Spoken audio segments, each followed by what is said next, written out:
and welcome back to my channel. So today I want to talk to you about how to track macros effectively so that you actually see the best results with your overall nutrition. When it comes to tracking macros, a lot of people get really confused as to what that means, and that can be really overwhelming, and it can actually lead people to wanting to give up, which is what we don't want. You've got to remember that tracking your calories and tracking your macros is a fantastic tool to help you get on track with your nutrition and to help you see the best results overall.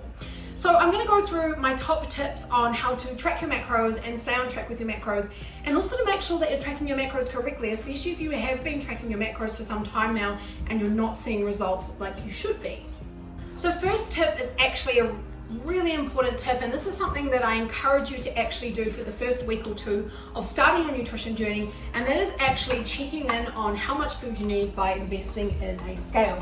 You don't need to spend a hell of a lot of money on a scale. Just get yourself one from, I don't know, Kmart or Amazon, or if you live in the States, Walmart. If you live in New Zealand, the Warehouse. If you live in Australia, Target.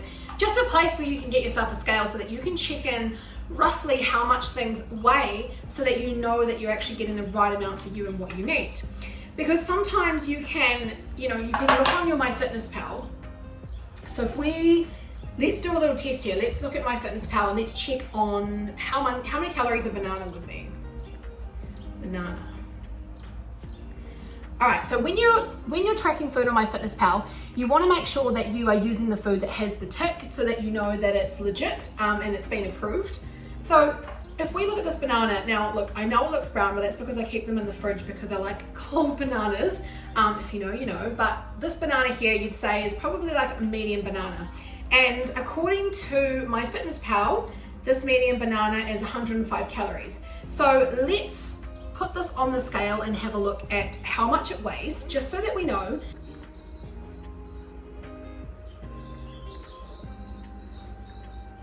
So our banana is 183.9 grams. Now with your MyFitnessPal, we actually want to make sure that we put that in there. So rather than going medium, change it to 1 gram. Then the number of servings is going to be 183.9. And then that actually gives you the number of calories that banana is. Now what can really throw people off when they just put in a medium banana is they do the same when they kind of like guesstimate the amount of chicken that they've used, they guesstimate the amount of apples they've had, they guesstimate the amount of almonds they may have had, and this actually throws them off their calories more than what their calories need to be. And so sometimes people are tracking their calories and they're like, I just don't understand why I'm not seeing results. I'm sticking to my calories. I haven't gone over my calories. I've been really good with tracking. But it might be that you're tracking a little bit incorrect. So if you can make sure that just for the first couple of weeks of you getting into tracking, and you've got to remember, tracking is a tool. It's going to help you get the best results with your nutrition, and it's going to help you learn what your portion sizes roughly are, more so than just going off what MyFitnessPal is. So actually physically weighing the food, knowing how much roughly it's going to be, is going to help you see the best results with macro tracking. My next tip for staying on track with your macros is making sure that you are meal prepping. I know you've heard it all before, you hear people say it over and over and over again, meal prep, meal prep, meal prep, but it makes the biggest difference to you staying on track with your nutrition goals, and it makes the biggest difference to you actually achieving your nutrition goals as well. So what I would suggest you do is you either choose 2 meals that you want to actually make and create and put into some containers, put into your fridge so that you've got them prepped ready for lunches, or what you can do, which is my favorite way of meal prepping, is smorgasbord meal prep. And that's when you prep your protein, prep the carbohydrates, and prep the fats. So you're prepping all the things that you need to be able to create your food, but you can create it fresh on the day, and you might choose a different way of putting the food together. So say for example, you've prepped chicken, you may use that chicken for a sandwich one day. You may use it for a wrap another day. You may use it for a salad another day. So I usually will have protein prepped, carbohydrates prepped, good fats prepped, and then lots and lots of salad and veggies to go, and fruit as well, to go alongside those meals to make sure I'm hitting my fiber goal. The third tip that's going to help you stay on track with your macros is actually pre-recording all of your meals that you're going to have for the day or the week even in your MyFitnessPal or whatever app device you use. Pre-plan what you're going to have. So A, it saves you time, and this is the best tip for busy mums who are trying to get on track with their nutrition, or busy women who are executives and they're trying to get on track with their nutrition but they just don't have time to sit there and record everything. Well, if you pre-record everything that you're having before the week starts, so on Sunday when you set aside an hour and a half to cook all your food and prep all your food for the week, go into your MyFitnessPal, go into your Lifesum, or whatever app that you use, and pre-record everything you're having. Maybe you might not pre-record all your dinner, but you might pre-record all of your snacks and pre-record all of the protein that you're having with your lunches, pre-record all the carbs that you're having with your lunches, pre-record all the breakfast that you're having, and then dinner might be different each day, so you record that on the day. So save yourself time and help yourself stay on track by putting everything in the app at the beginning of the week. It's going to help you stay on track, and it's going to help you with the decisions that you need to make around each meal as well.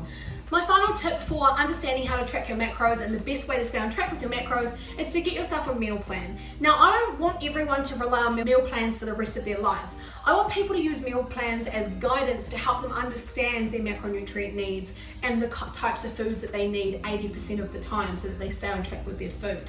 Getting a meal plan at the start of your journey can really help you to get on track, and then from there, you don't need to go and keep getting a new meal plan because you're not seeing results. You just need to track your macros and make sure you're staying on track with your calories, and ensuring that you are double checking that the MyFitnessPal, the app that you're using's measurements, line up with the actual measurements of the food that you are consuming, and you're not just guesstimating. Because remember, if you want to see results, you need to be as accurate as you possibly can be.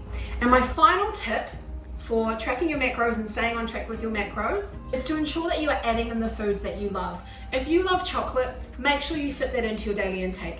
If you love ice cream, make sure you fit that into your daily intake. You do not need to restrict yourself from the foods that you love. However, I do encourage you to eat 80% of your foods, wholesome foods, the foods that you know that you need to get you on track with your nutrition, and it's going to make you feel good, it's going to make you feel nourished, it's going to make you feel really energized, it's going to help assist you in the gym, it's going to help assist you in whatever activity you partake in.